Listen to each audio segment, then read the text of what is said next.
Manaku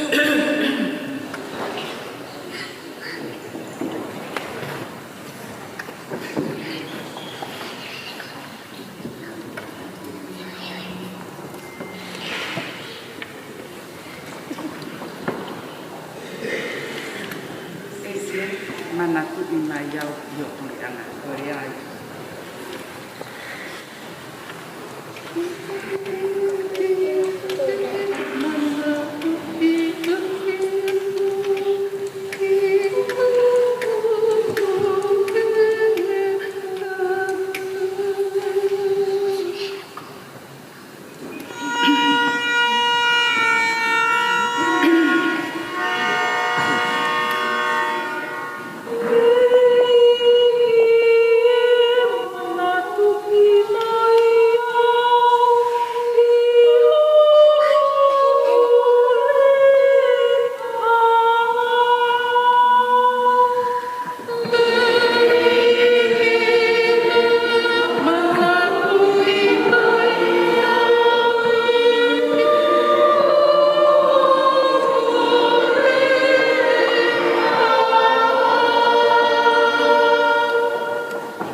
Kata pe mua ki vere ina. Wanga o whakailonga i lewa i tainimi. Aki ai ngahi whakailonga o e tui. Na e whai whanonga mai moia. I kaunanga ko eni, ko sinarea, mautofu, mataere.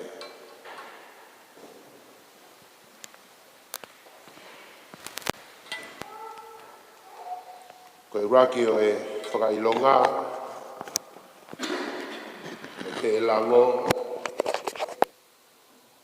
Mama whakatoe tu'u.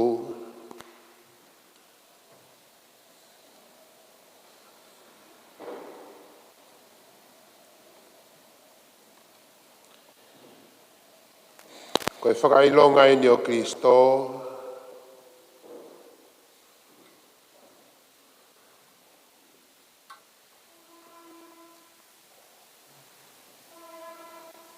Kua toe tu'u mei he mate.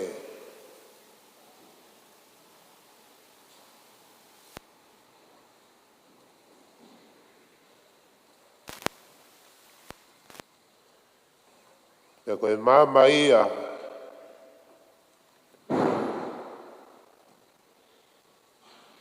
Ki he mo'ui.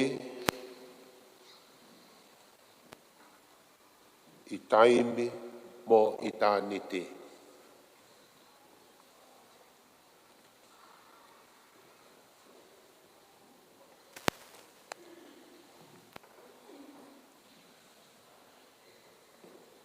Eiki koe ngā ue tōtō iwi mo osi ki a velenga. A sinarea mautofu mataere. O mautui mo oni ko uhina e falala ki mama o Kristo. Ko ia e mama. Te nitatake atu ia mei he mate. Ki he mo ui. Mei taimi ki i tāniti.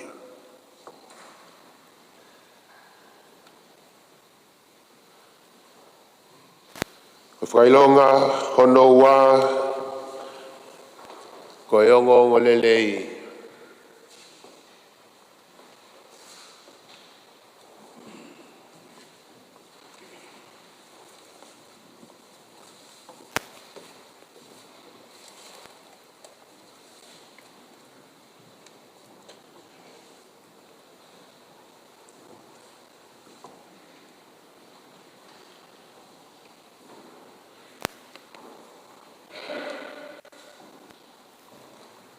Ko e ongo lelei na ne tāke kina e whai whanonga. E kaunanga ko eni. E iki rotonga e kei mo ui a sinarea mautofu matawesi.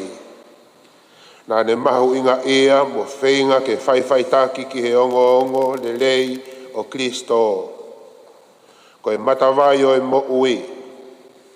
Whatawangi ke taritari lelei ia e Kristo. Aki ai tāla ko eni o e mo ui tae ngata. Tō mai haki i kupu meihe ongo lelei.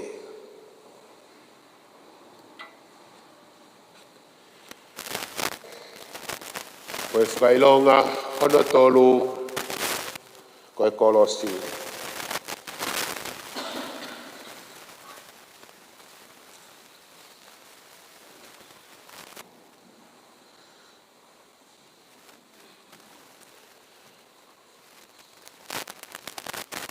Eiki,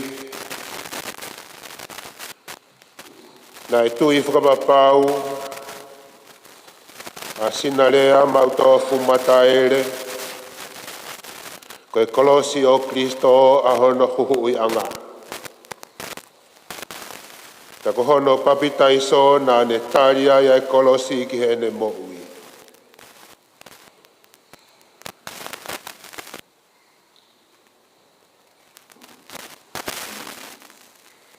Watawangi ke ne inasi lewa.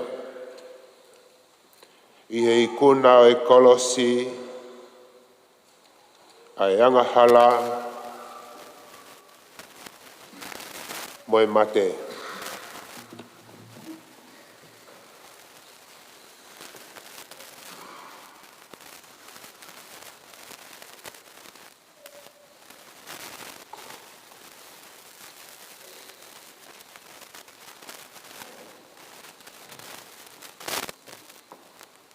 Ko e whakailonga hono whā, ko e lo sario o whina, o sinalea mautofu mataele.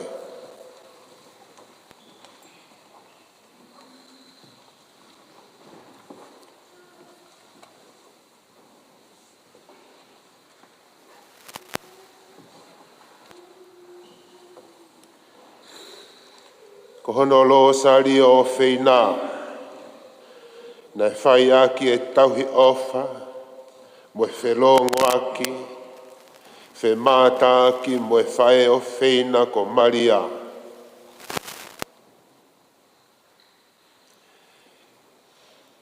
Whatawange, sina rea mautofu mataere, ki tataki atu koe e he tama a Maria, ki he moui tai ngata, mo e whia o eternity.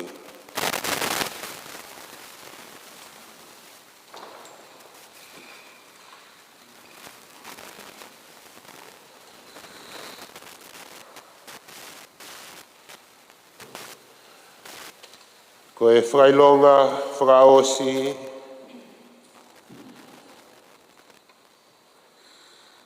ko hono tā o wala o whina.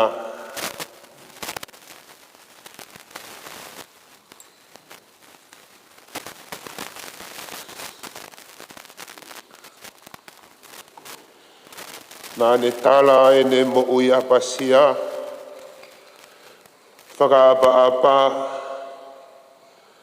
nā ne whakaha aki e ne tokai ai mo ui. Ka inga, e mo hono tonga. Whatawange e sinarea mautofu mataere. Ko anga whakaapa-apa, apasia, mo fofonga ka inga, e whakafua mai ai, ai tau kai o mo ui taingata, ma au i he ahoni whai atu.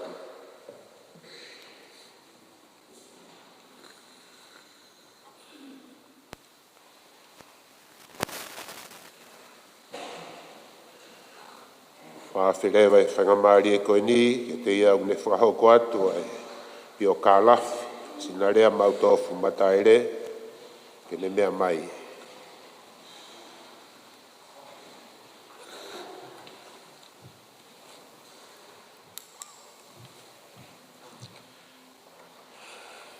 Tapu ki he whale tapu e o tua.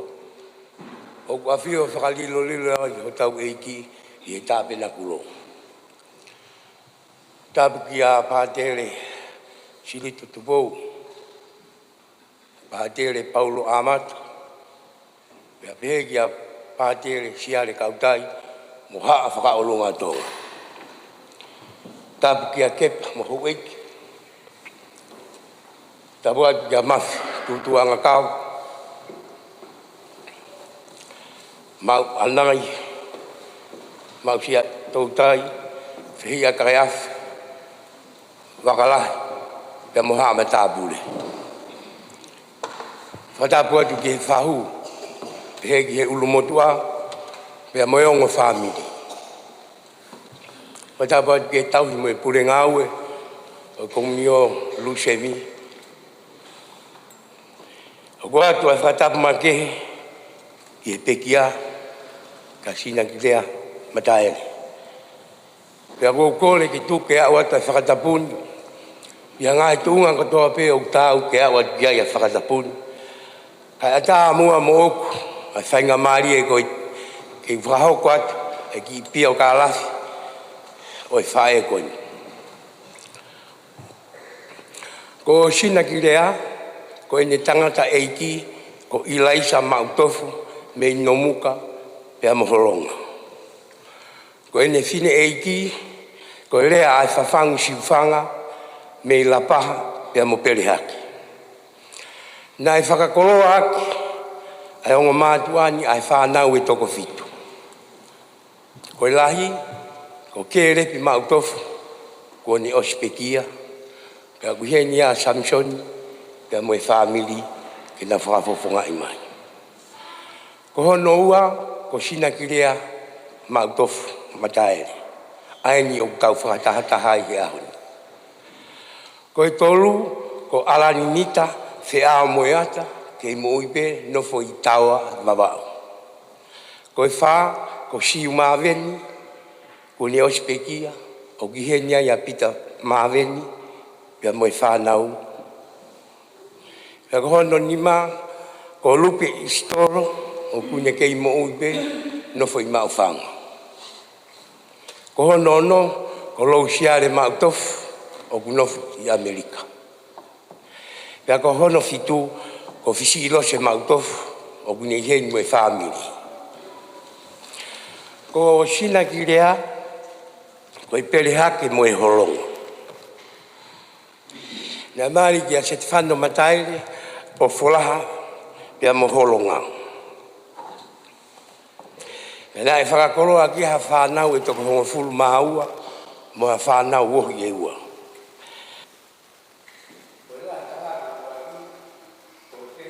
Kai whahina, ko ni Ospekia. I Amerika, ka gulawa mai heni a keni, mo ungatea, mo katea, e nā whakafofonga i mai.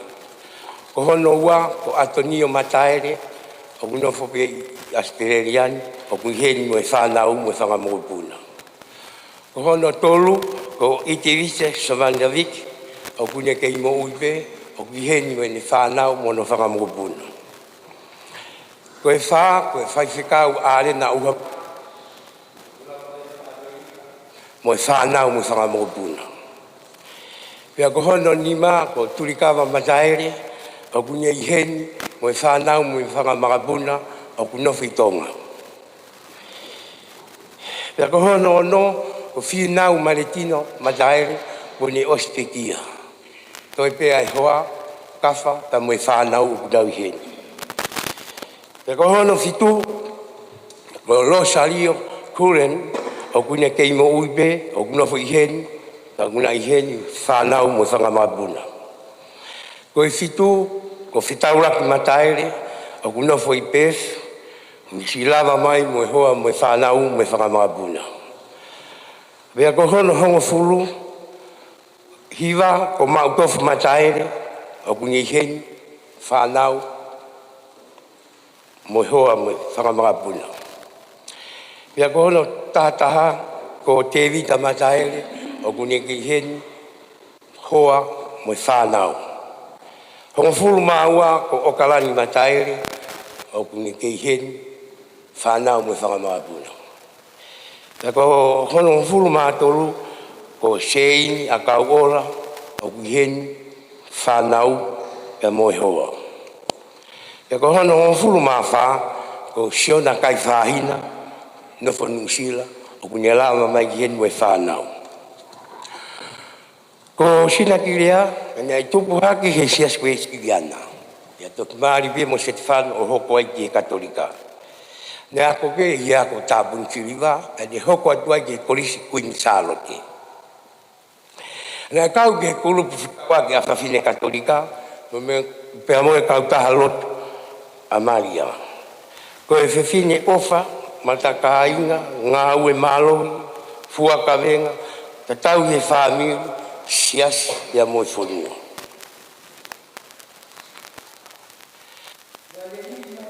Riani, he tau ua awhi taha ua, o hoko koe me mipa, i he komunio koe a Ruseni. Nā ne mo ui ake a lotu, lau wholofola, i he taimi lahi o e ne mo ui. Nā e whaere ia i aho hiwa o Februari, taha hiwa tolua. Pea pekia i aho tūsite, ua taha o Novema, ua awhi ua tolu. Koe lawa ia e tau e hiwa ngofuru mā taha, mahina he ngofuru e ne mo ui. Ko hono whakamokupuna uruaki, au toko nima ngofuru mā ua. Makapuna wa o toku walu ngofulu maono. Ya kono makapuna tolu o toko ono. Katoa ia no whakamoko puna o toko te au whangofulu mawha. O tau whakataha mai he hoa koini kainga. I ahoni, whamiri, kainga lot, maheni. Koe ui koe tau manatu ofa. I si urungang, mo si toonga mo ui, ai whae koini. Toka asina, i he nonga, mo e whia maari e ai e ti. Le vere pa maranga, malo.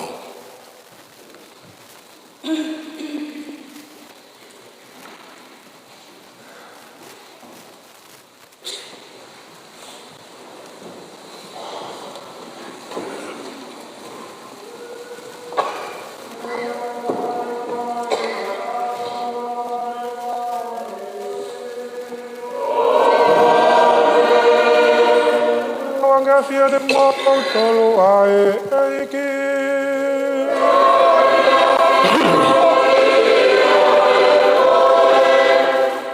Si kai ngā whei nau tau whatataha mai he pongpongi pafu ofa koen. Ke tau kātonga e ukarisia e whakamāwae mai kaunanga koen. Kaunanga o wheina he whamiri. Wheina he whanua sia si. Wheina whoki he otua. Ngā koene tōnga mo ui.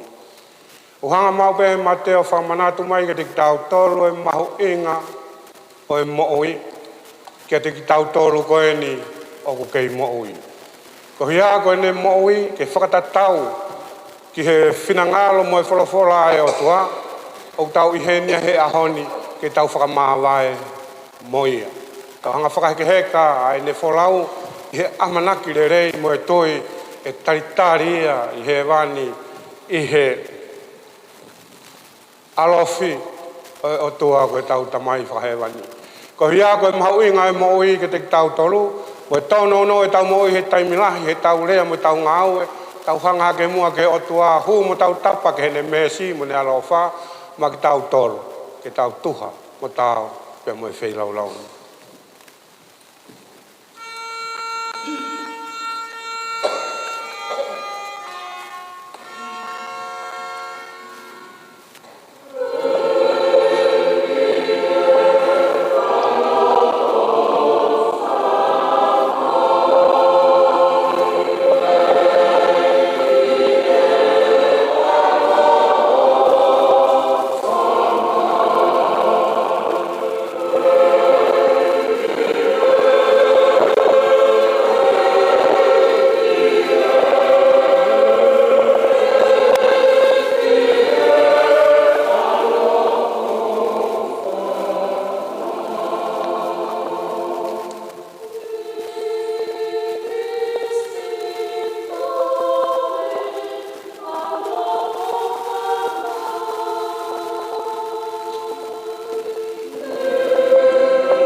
wāniti katoa kaunanga, koe ni ko snaglea, mau tofu mataere mone hui a ngahi ka venga hono taua wau. Nā ne whai tōnu ngaki tau heke te koe ino ngahi tau kotoa whatauangi, ke whaaki kia te ia e ka kato e melino moe fia fia. Mako whawhetai he moui moe ngahi taua wau. O snaglea ka koe ni kua ke puke hake ia, e koe ki ho opa taingata. O mau kore ni a Kristo ko mau eiki.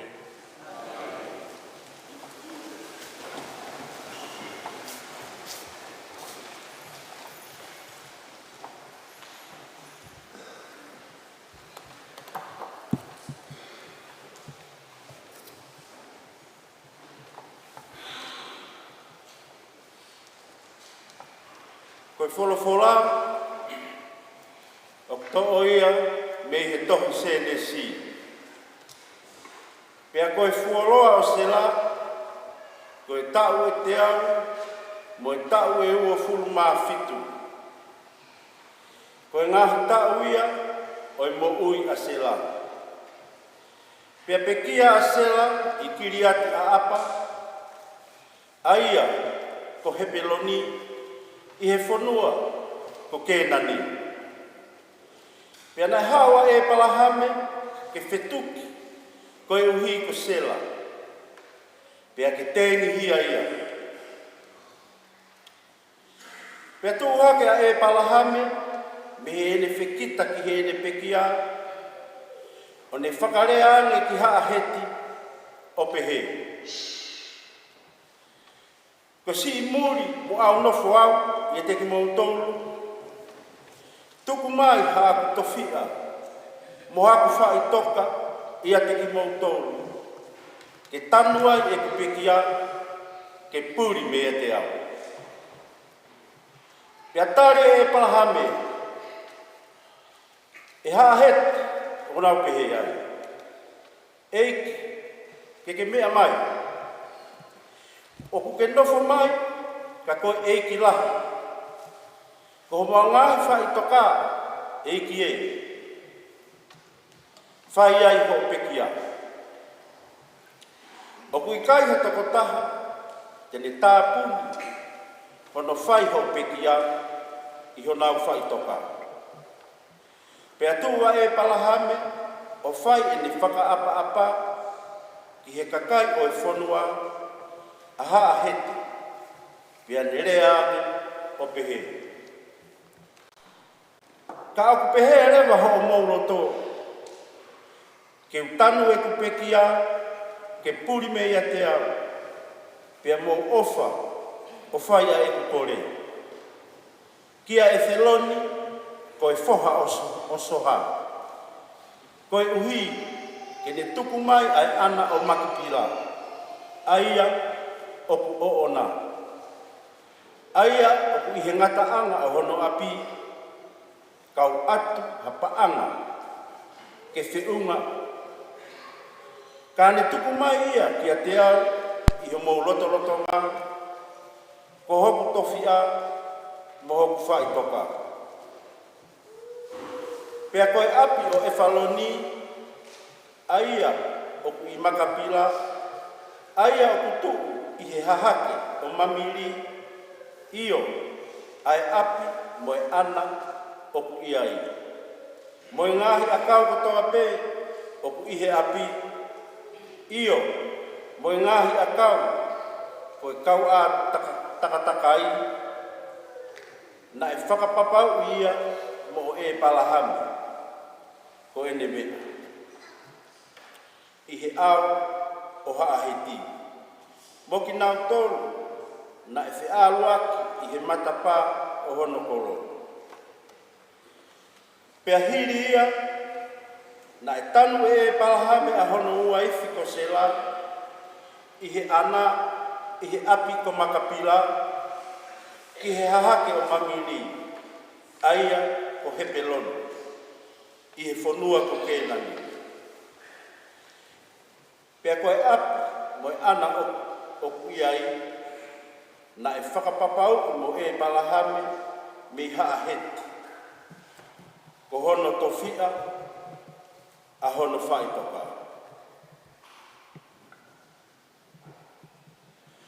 Koe whulawhula tono ia ai eiki.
Ka ko fotu a Kristo ia me he pekea. Ia koe tau ilo pau ia e whakatu mo e kakai ko mālo.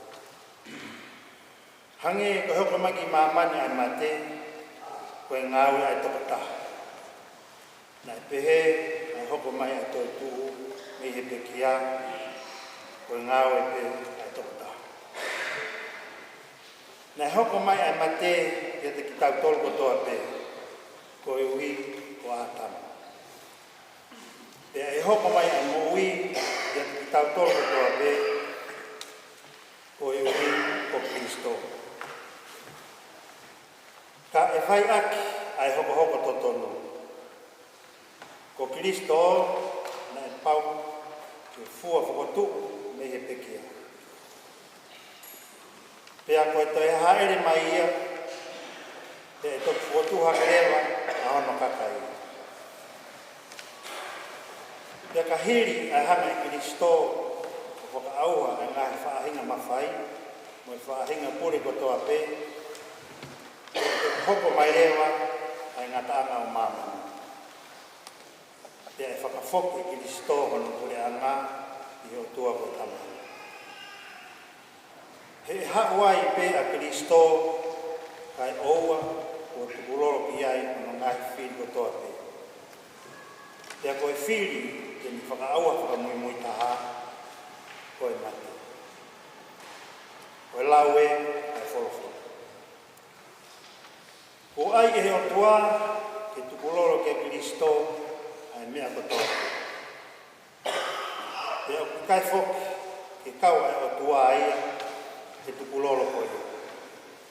Ke koe o tua pe na ni ai ke moulaloa ai mea kotoa pe ki a Kristo.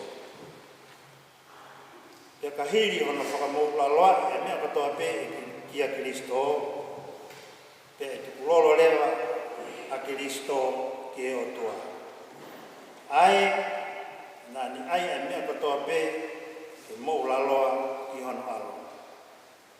E ni hoko ia ai o tua, o kato katoa, mai toko taha kotoa. Oe wala tonu ia ai eiki.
Tama ke a whia e te ki mautalu ai eike.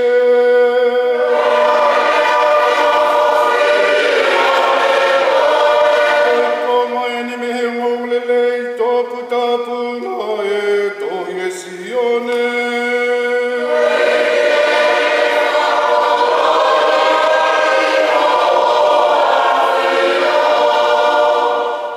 Sione vahe ono. Ko au ai māmo ui ko ia ko alu hifo mei he wani. Ko ki rau tolu katoa te rau kai ai te rau mo ui o tae ngatu. Ko e mā te hu atu. Ke mo ui ai a mamani ko hoku sino ia. Pea whilau aki ai a kakai. E lava whewhe ke omi e he tangatani hono sino ke taukai. Pe talange sesu ki a dikinau tō. O kou whakapapau i atu. Ka i kai ke mou kai he sino e whohao e tangata mo inu i hono toto. Pea he i kai pe te mou mao e mo ui. Ka o ka pau te mou kai hoku sino mo inu hoku toto. Pea te mou mao ai ai mo ui taingata. Pea te ufotu hake ki mou tolu me he mate he aho whakaosi. Ko hoku sino ko e mea kai moonia. Pea ko hoku toto ko e mea inu moonia. Ko ki mau tolu te mau kai hoku sino mo inu hoku toto. Te mau taha i ki mau tolu moang. Pea au taha mo ki mau tolu. Ko e kutamai o ku mo ui. Ko iana ane whekau ke hau. Pea o ko mau mo ui au ko e uhi ko ia. Pea ka ia i hataha tene kai hoku sino. Pea e mo ui ko e uhi ko au. Ko e ne mana e aluhifo me he wani. O kui kai te tau ia mo e mana e kai e ho mo whangakui. Pea nau to e mate pe. Ko ki nau tolu te nau kai e mā te ua tu. Te nau mo ui ai pe o tae ngata. Koe lea eni a se suna e whai ka pane ume. E whai anga lotu o e kakaisiu.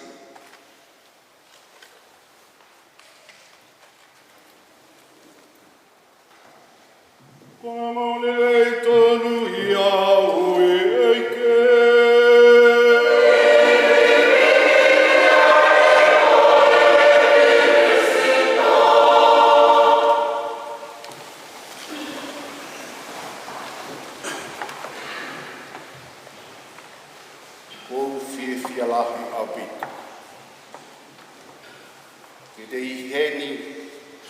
Kātoanga ko eni o e whakaheke i whanonga a sina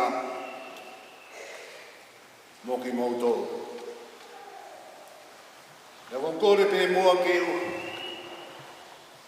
Ki lawe no ngō ki hakonga e pio kāla whi.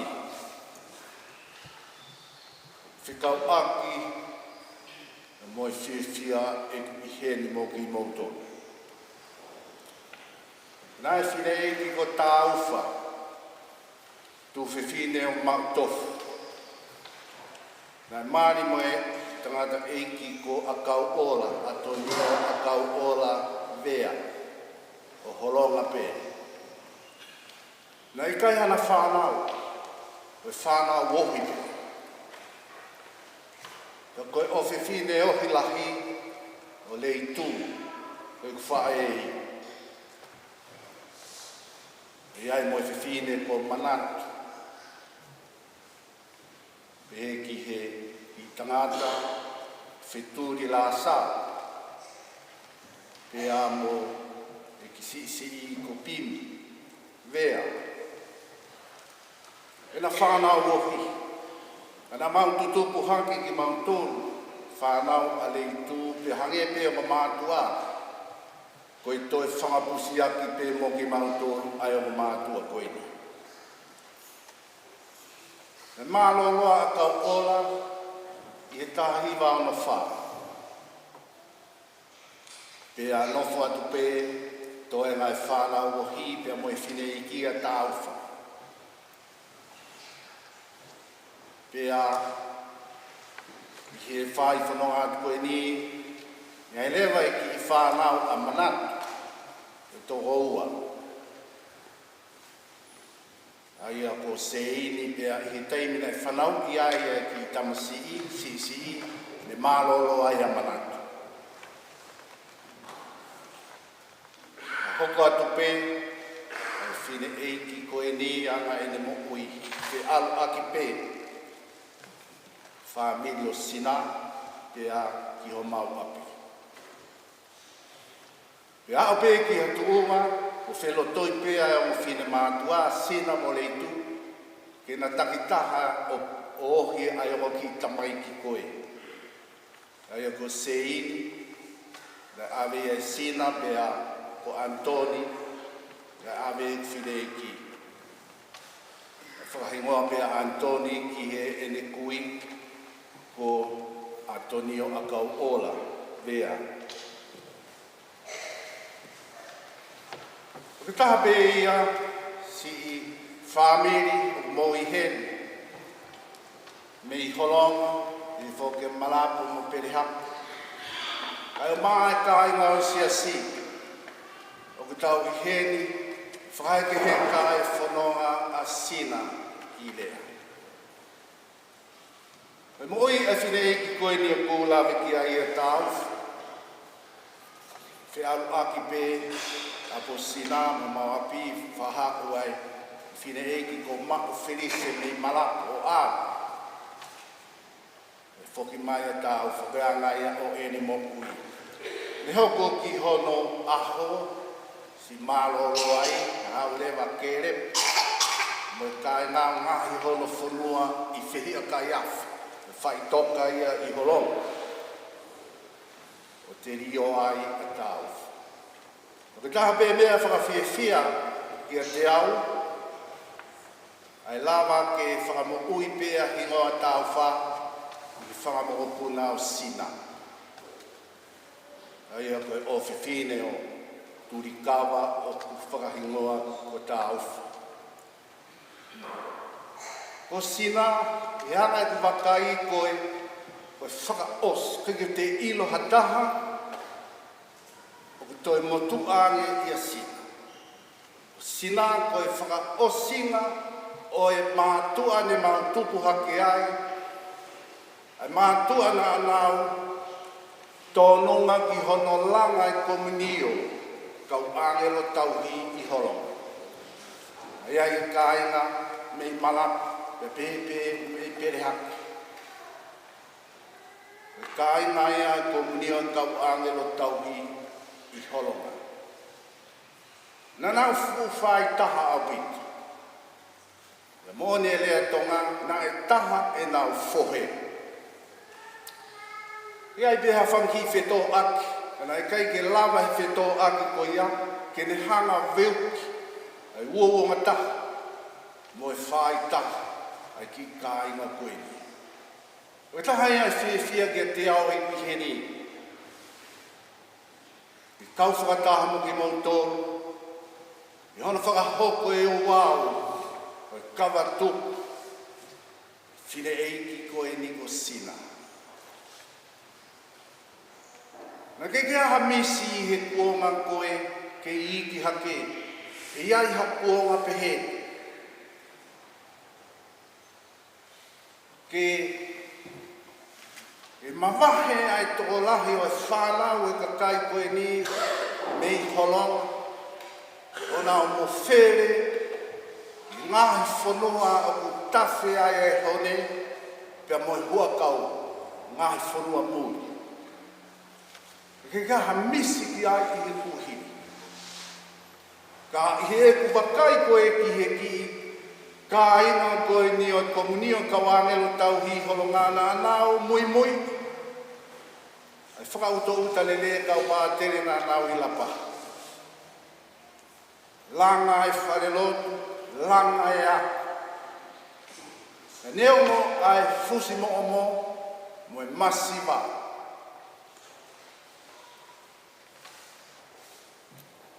Ai lava lelei ai mea koe nā lau lava. Apia ko e mahi ahoni. Taimine tāpune ai lau tohi ai katolika i tonga, tai o sisi o tonga. Ai whuaki lewa i siasi ai kere kere ki apia ko ke pureanga. Mo e whakaamu te nao whakalere ai ako i holo. Toko i tūpunga pia o ki ai i he taimini. Ai ku wakai ki he whanau mātua koe ni, nā mo where i mōri. E aku nā alu ake pēa lau mahari e koe, whai hono ngā moa i aki ngā tōlu i ki komuni o koe ni āngelo tauhi i horonga.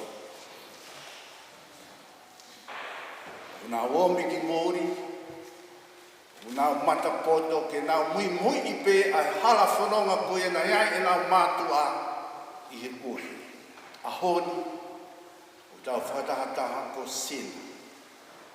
Ia te au koe whaka o singa ia i mātua koe ne tōnua e nā mokui i hono langa i koe o koe. Haku ai pē ai whanau ki mōri. Me moi whahinga lau maari e koe ia, ke langa aki. Ai pure anga e o tua. Mea te tau pēna nau sio nei whai he nau mātua, nau ki iki hake, nau hiki mai ki whanua mōri koe ni, i whahoko pē ai mea te tau. Nau whiria ngahi potu whora o i misa koe ni. Nau tō mai e tā noa ki a sera. Waifio e palahame. E na ihi whanua muri koe ni pia hoko e aho sela. A koe mea nei whakaukau e palahame. E neonga nei kai ke fu mahino ki a e palahame a ngahi tewhito i whakaukau whikau ake moi toi tuu. A ane fie mau ihi whanua muri koe ni. E maluki ai sino i pekia. Ke iai ha feitu. Ia whe mahino aki mo e kakai o haana o tōlu e whanua, ke malupe ai sino e pekia. Ka ke, koe wheitu e te tau, e te rio ai a sela, e te rio ai pe mo e parahana. Toki hoko mai ai whuakawa whuou, whakau aki mo se su e ne taranoa ki he mo i tāngata, ki he toi tuu mei he mate ki he pekia. E tahare mai ia, ai tāpua ki maha inga koe ki e te ki tau tolu. Ko e tau whai whanonga he mo uini, ka oku iai ai tala owhai o tua oku ne omi koe mo ui taingata. Whakatoka ngai e Paula, e pe koe wholofola hono ua. Hiri e ne tafoki a Paula, e le whanonga he hala ki Damaskusi. Paula koe siu, pia koe tokataha e kau whai ako lao, o wharesi. Nane mate ki ai tuina ane toku hake ai, mea whakasiu. Ai ai whahina mea ke ne hanga whawhe paki, ai mea e kau siu, le ngāwe Paula ia ke ne hanga whawhe ātungia. Pena ne hoko koe whakatanga, ne kau he kau whakatanga o Sisu, Sesu, ka e māwhoki. A ki community fo o koe ni kua tuku hake i Palestine, Isileli. E ke hi taimina e ta whoke e Paula, koe maa usia koe na maa e Paula. Koe lao koe na ane he mate matei hono malu i, whenga Paula ke whakamahino ki hono kāinga siu. E kei ki hanga he lao o whakahawhi ki rauto. Te whitoi mōni koe nei nofo ake Paula nei mahino ki a te ia. Ko tau whakahawhi, ko i tui ki ho tau eiki ko Sesu. Tahai ane te whitoi mōni. E nāne mō i aki, e le whenga ke mahino ki he kāinga siu, ai te whitoi mōni koe ni papehepe ki he kakai sentaire. I loa whoke a Paula pe apostolo ki he kakai sentaire. Mōni ana ane taraki. Koe toi tu mei he pekia. Ak Filipe ai o mōngolele i kāinga lotu.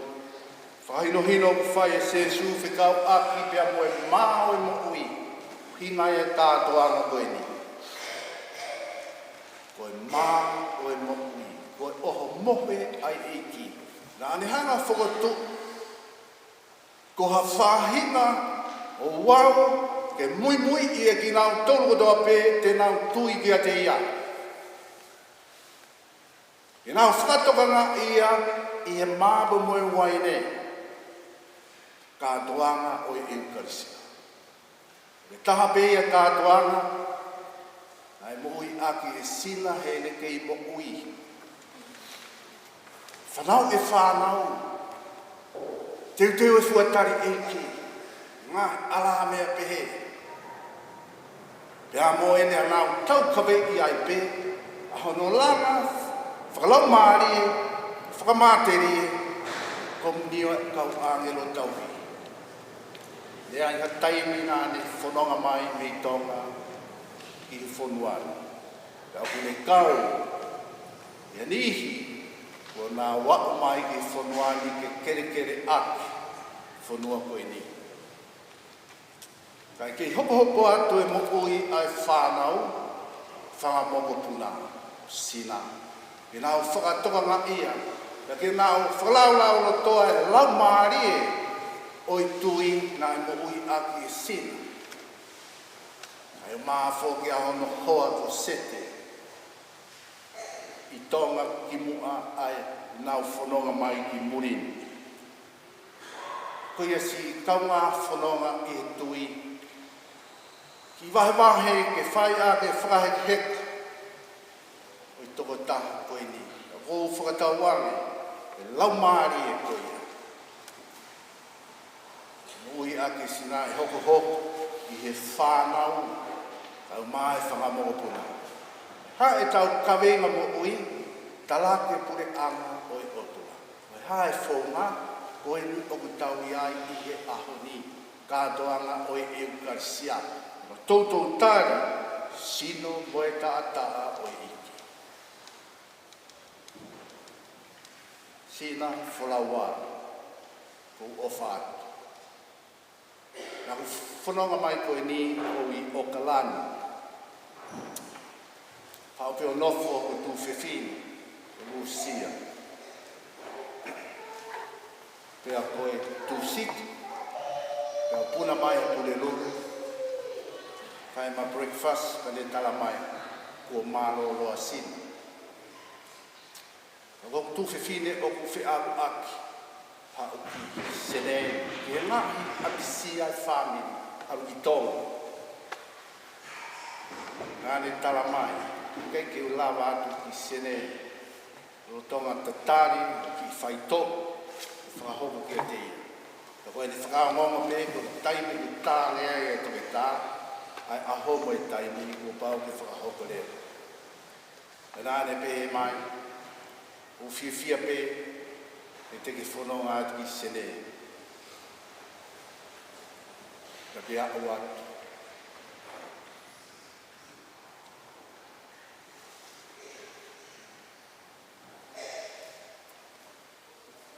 Nga o atu ki he putu o si.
Eki, whatawange ko tau toko ua, tua whewhine,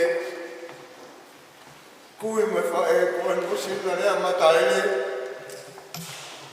te me mawai pare ko palmeske te ki ngau tonu, o una puke o whoro whola. Eki e, tani mai kua e mo, kore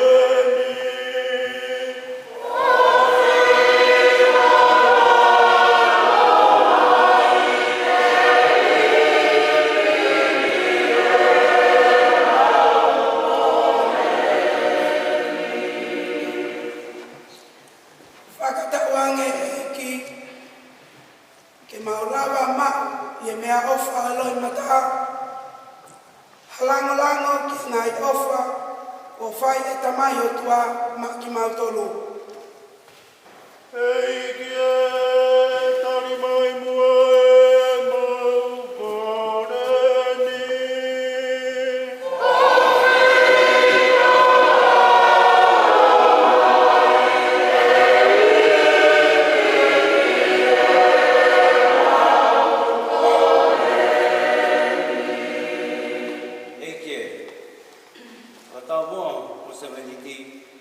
Nasi, pataha, mama ni efefia, mamani, mananga langi o afiu. Ei kie tari mai mua e mau korene.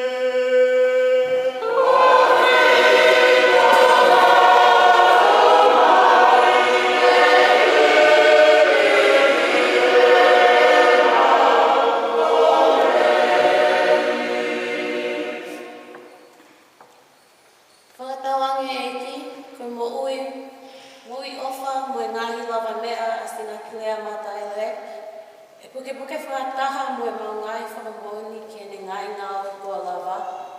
Ke me whakahoko mai kia te ki mautonu, ko whakailonga ki a whio ai pē mo ki mautonu. Hei ki e tari mai mua e mau korene.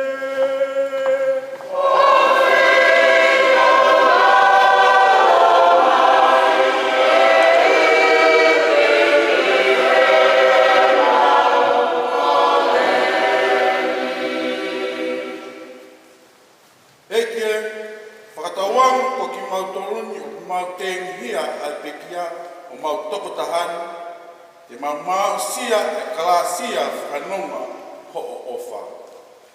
Hei ki e tari mai mua e mau korene.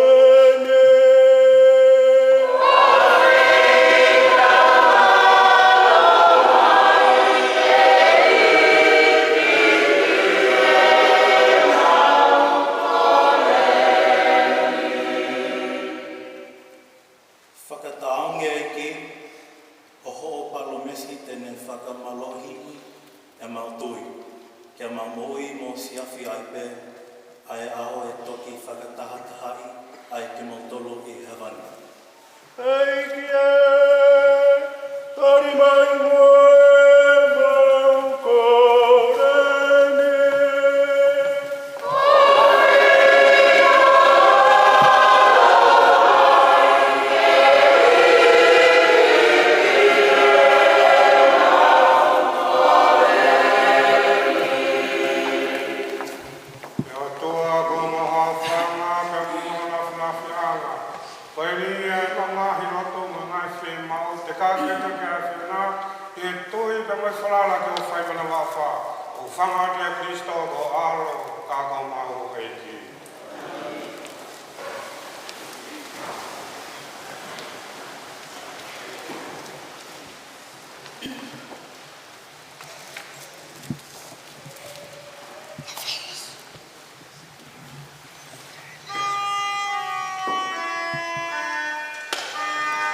Ei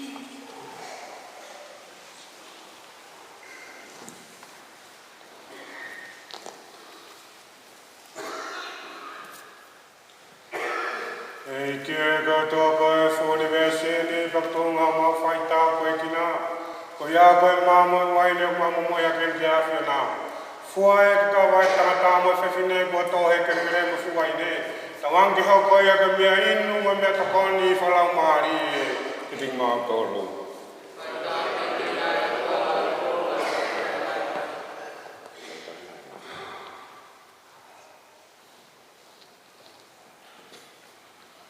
Mo kore kai ngā koe ki hoi fua e whinga roko ke tau tamai e tau whailau launi.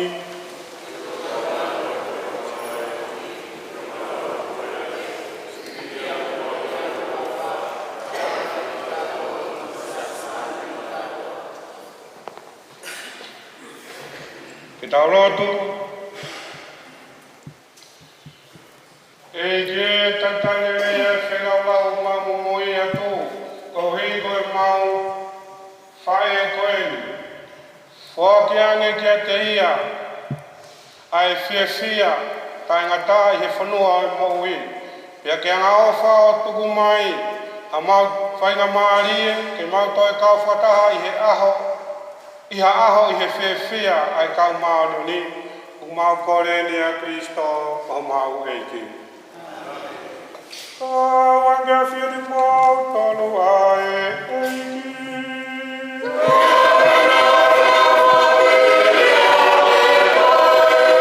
Eiki hake homo uloto.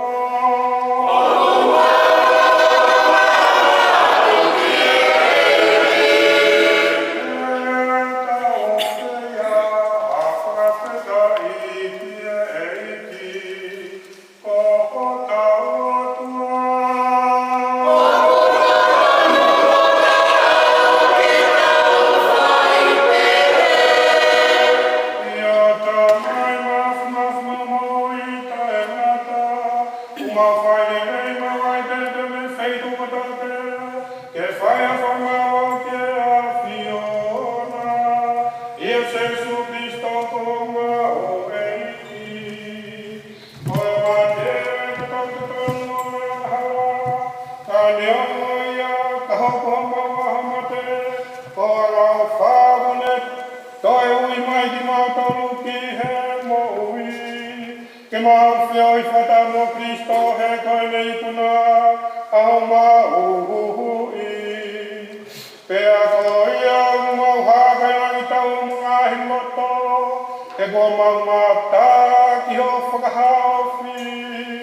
maani na nyapa ne peke la mari maani.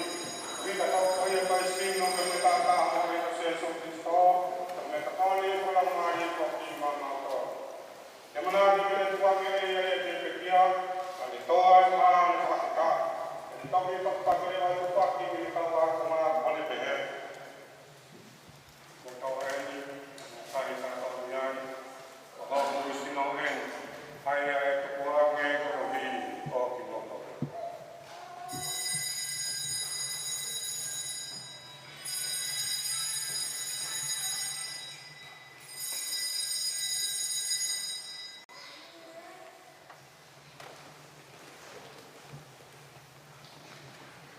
Ia le bana tau mafana le tofo ki mo ipu.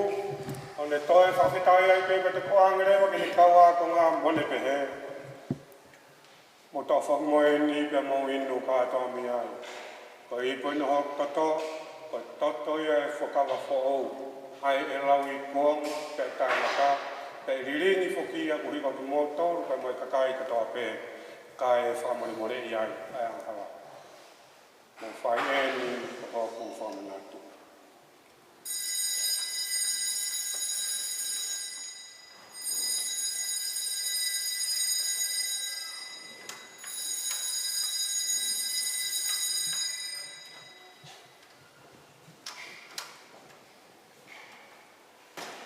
Ko e mesiteri e ni o e tui.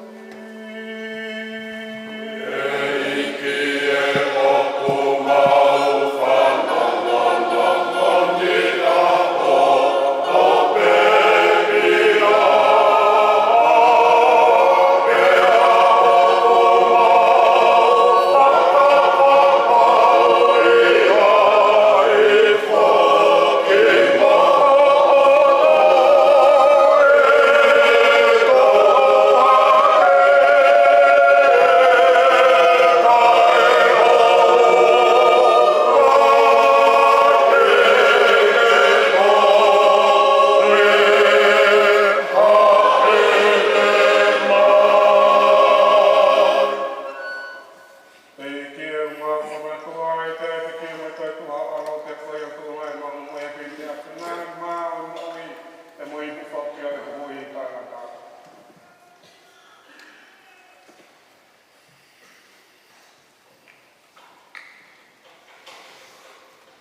fatali whake beki hatoi haere ngā mawhamo I ko Sesu Kirisito.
o taha koeni o sinarea mautofu mataere.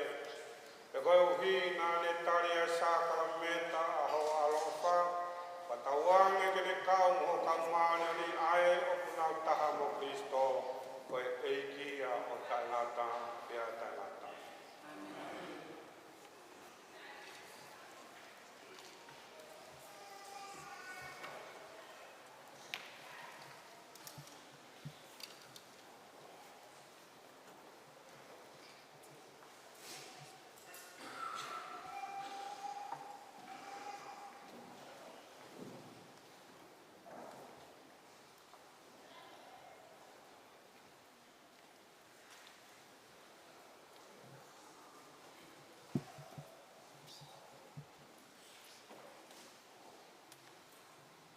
E kāinga ke muaha tau takta alu I hono whanonga anga, ke tau takta whai muaha tau tatau mo tau tokotahani.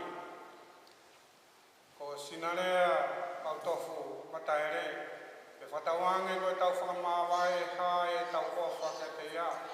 Pea kene whakamamai ho tau mamahi, whakakaukau wai e tau tua mere. E iai ha aho e taha, te tau toi whairoa ki whiawhia, I hanga he ofa a Kristo, o I kuna ia mea katoa, io, pea mate, tene whakaaua moia.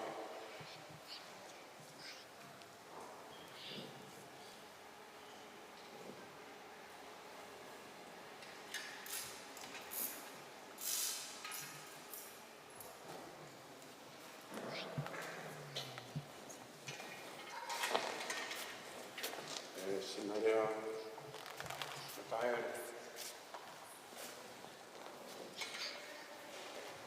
Ko e vai koe ni, o kune whamanatu mai, aho tau baptaiso, no whakahoko pi tau tōru koe Karistiane. Ko e vai te tau peia koe ni, ne kamata ki ho toi se Jesu Kristo,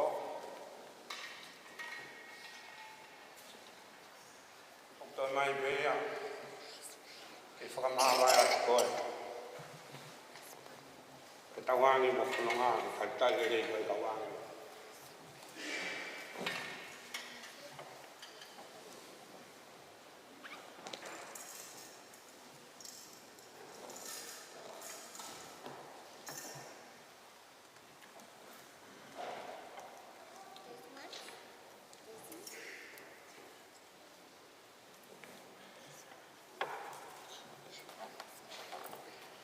Sinarea,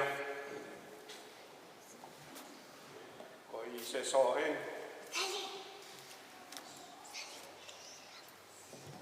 se nisi, I taloni ai o tua, ai hānam kakala ai. Ai ngāo e rei, kahako, kaumāni.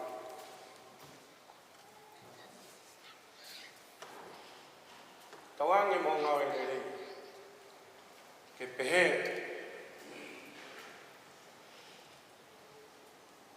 a ene, nam kakala, e ao e uto.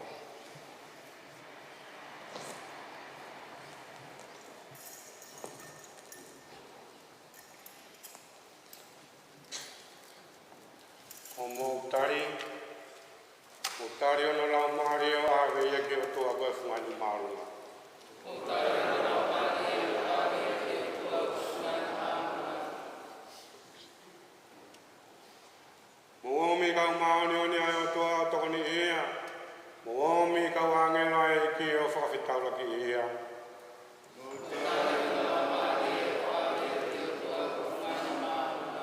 Tawange mo Kristo ae kone ui koe ke ni awe koe kia te iape. Tawange ke taki koe kau angelo ke whatawhata o e palahami.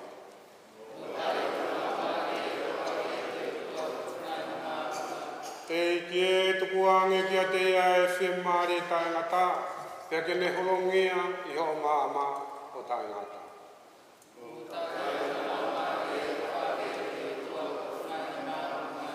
Taulotu. Ala tamai o mawhua ki atu si o mau tokotahani ki o toko koe ni maa. O mau loto tonu a whataha mo ki nau tolu nau peki e a Kristo tene toi tuha ke e aho whakamui. O whataha i pe mo Kristo a tae ngata. O mau whawhetai ki ho a whioko hia. Koe tāpuaki kua ke o mai ki si o mau tokotahani rotonga e ni mo i laloni. Ke whakaha aki ai anga o ho tauhi whakaita mai ke tini mau tolu. Kai uma a foki e mau kaunga mea mo e kaunga ana ni i a Jesu Kristo. E kie o whonga hifo ke mau koreni, tarifi e fia mua si o mau tokotahani ki palataisi.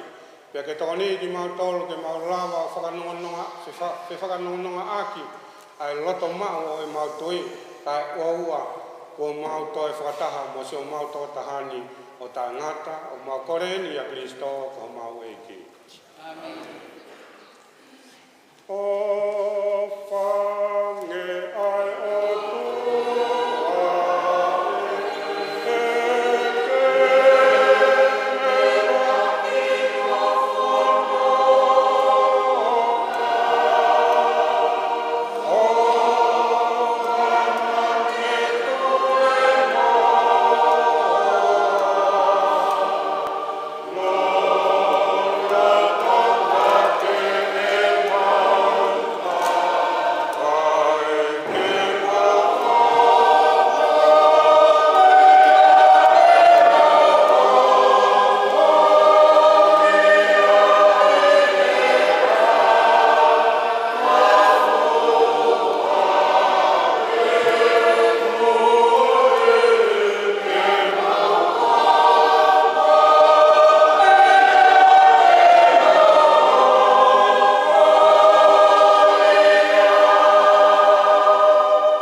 ke taulaki mai ki a te koe, ai kau maretire, o taki koe ke kolotapu, ki he seu saremafo ou, mo tae ngata. Amen.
Vamos, senhor, né? Mas